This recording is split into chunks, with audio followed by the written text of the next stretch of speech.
everyone, and welcome to episode 2 of The Slam. This is Coach Gabe, Coach Maddie, and our special guest today, Monica Eckford. The purpose of this podcast today is to learn a little bit about our coaching staff, starting with Monica. How did you start playing volleyball, and what brought you to the sport?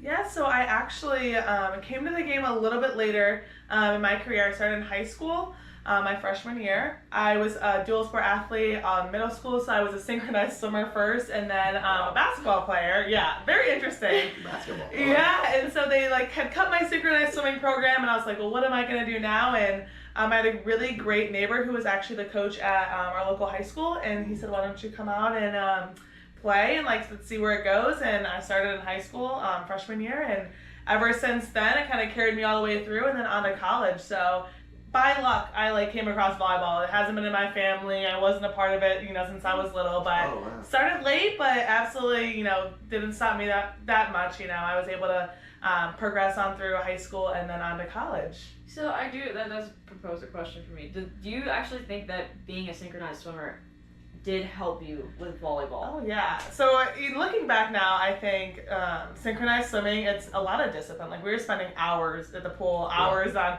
choreography, stuff like that. Very different sport, obviously, but the discipline it takes to be in the water, to be in sync with your teammates, same thing.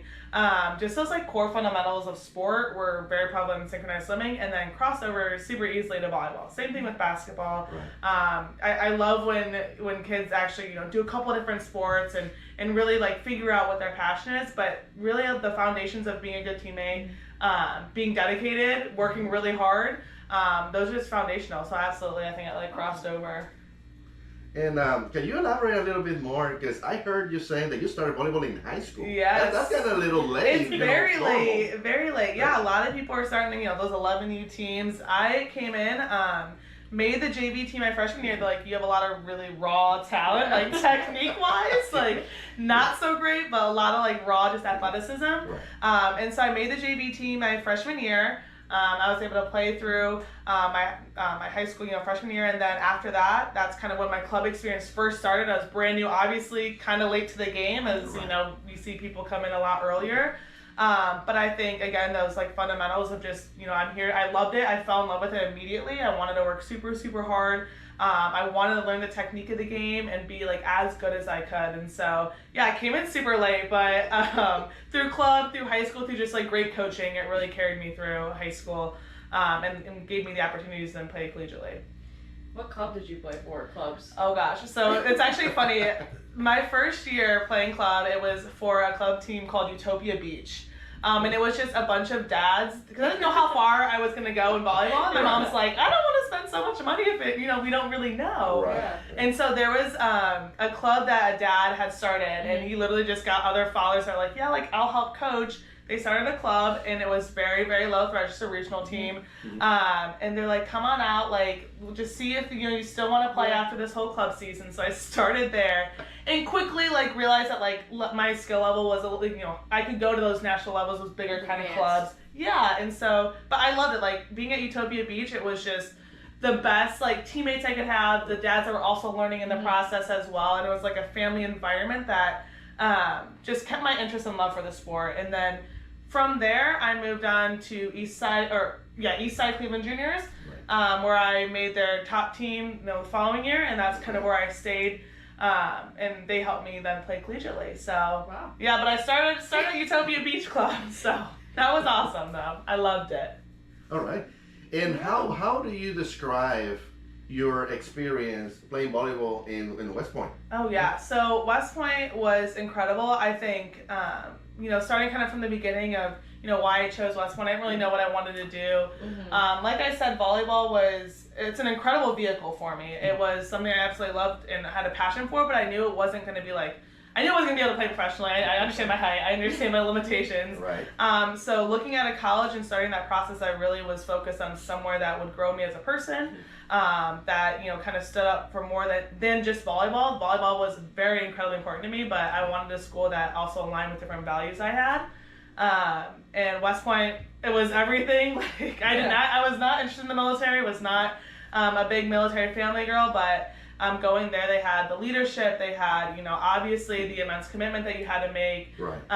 And the people that were there were incredible that when I went on my visits and, making that commitment to go, and then being on the team just absolutely grew me as a leader, grew me as a person. And that's kind of what made me who I am, and now wanting to then coach and give back and really implement those same fundamentals and foundations. But it was incredible. Very, very difficult though, a lot of commitment, a lot of dedication, but it was amazing. So everyone has a recruiting story. So how would you explain or describe yours as far as what led you up to going to West Point? Yes, Great so question. yeah, I was on like I said, I was on the top team, and that was very new for me. I had no idea that, you go to these big tournaments and the courts that fill up with coaches. Like, I was very naive.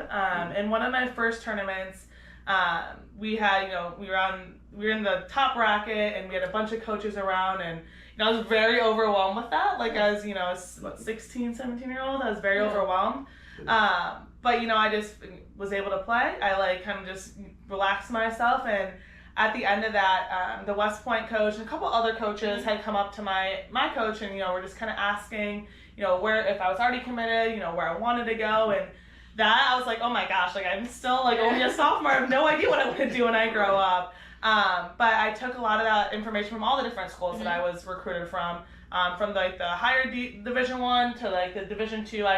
Every single one I took a look at, because you never know where you're gonna fit in best. And I did my research with my parents and with my coach as well to look at the program, but also most importantly the school and what they had to offer. And so I then, kind of narrowed it down to a couple of schools. I met and talked with Coach Alma, who is still there, was the head coach, and just absolutely fell in love with her, fell in love with her passion for the school, and then her passion for volleyball. She's been a head coach for 20 years and just loved being there, loved everything it stood for. And so that kind of drove me to go then visit and fall in love with that. Oh, yeah. That's great. So what have been the challenges that you faced being studying on college, on a military environment, plus playing on top of that? What are some of the challenges that you face that you can share about? Oh yeah, a lot of it was how to balance your time, how to prioritize, what to prioritize. Because everything was equally as important. You want to do really well at volleyball, but you also need to graduate, and you also need to learn how to be a good officer in the Army. Correct. And so knowing where and how to kind of place that time, and the support at West Point was incredible, and that's one of the reasons why I loved it when I visited. They have a ton of resources there, that would just help you through school, help you through volleyball. And so it was very, very difficult, and without that support, I don't know if I would have made it. But Coach Alma and Coach Stafford were incredible with making sure that we had the resources to do well in school. That way when we come to pressure, not stressed out about that. They allowed us to do all the opportunities military-wise as well, and so I really owe everything to that coaching staff, because they just made it so easy to get through, easier. And there's definitely sleepless nights, up studying. Any collegiate, sport athlete will tell you that it's sacrifice, and it's not the fun, necessarily the fun. It's work. Yeah, it's work. It's a job. It's a You job. find your fun, and it's a different experience. You find your fun, you find your passions, but it's definitely not the glamorized college experience. But in its own ways, it's what made me who I am, and so I'm eternally grateful for that. So we've talked about your experience as an athlete. So now going into how you coach, what is your goal as far as a coach, and what do you plan on giving to these athletes? Absolutely. I think for me, I really wasn't even, it wasn't until I got done with volleyball where I'm I have that itch still, and I want to give back, and I want to be the coach I wish I had, and be the coaches that I did have as well for other people. And so I've been saying, I feel throughout this entire podcast, is it's a lot more than just volleyball. There's a lot more, to you as an athlete, and for me as a coach, I want to make sure that we're highlighting that. It's a lot of leadership, it's a lot of attitude. It's how are you showing up to the gym? How are you showing up in between, plays that you're not doing so well? What is the body? Mentally, how are you showing up, and how can we improve your game mentally? And it's only going to transition then to improving your game on the court. Yeah, technique, exactly. And so, as a coach, that's really important for me. Is number one, just making sure they're good people, good leaders. But then number two is really hounding in, good technique, and just enjoying the game. Though the game is so much fun, and sometimes I think playing at such a competitive level, or even on club and tryouts, it can feel oh, is this even fun anymore? Yeah. Discipline. Exactly. But I love to just have that good balance of you're going to work really, really hard, but we're going to have a lot of fun while we do it. Just keep the love for the game. Because I think a lot of coaches drive a lot of just that winning, and that is so important, but also the athlete and their development is really important too. So. Yeah, that's right. And how you can tell us for you the value of commitment and determination in the sport? I think those are like the two values I hold most important. Commitment and dedication. You have to be willing to show up. I mean, yes, the game is fun, but there's those days that you like don't want to get up. You'd rather just lay in bed on TikTok, like mindlessly scrolling. I have those days too. Yeah. But it's where is that drive coming from? That's like the internal want and need to like do better for yourself, do better for your teammates, right. and just keep showing up. Correct. And so, of course you have those days that are just like mental health days you just need to take off, and like those are fine. I'm not saying that. It's just, those consistent days of showing up, putting in the work, being there for yourself and for your teammates. But those are the two most important values that I hold, is just showing up for myself, number one, and then showing up for those that care and support me as well. So to wrap things up, what would you tell athletes that are currently playing volleyball or want to pursue volleyball? What would you tell athletes that are wanting to play in college? Yes. So number one, because I was so late to volleyball, I had no idea that like being on a club team and being on a good club team that has your best interests at heart, stands for something more than just volleyball and wants to help drive you. Right. You have to find that club to help you with your college and getting seen collegiately. But then once you're at that spot and you're on a club team and you have these coaches and you're now starting to get interest, I would say number one is sit down with your parents, sit down with those that support you, and kind of figure out what your values are. And I know it's really hard to do as like a sophomore in high school.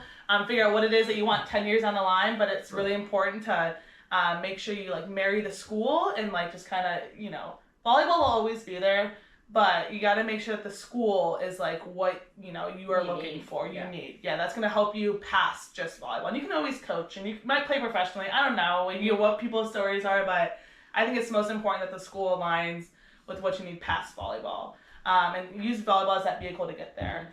But I would say that like just stay committed, and it's those extra reps, it's that extra dedication, that extra commitment that we've been talking about that'll make you stand out, to play collegiately. So just don't give up, work super, super hard, and then just have fun along the way. Like let your personality shine, and coaches will fall in love with that. Yeah. All right.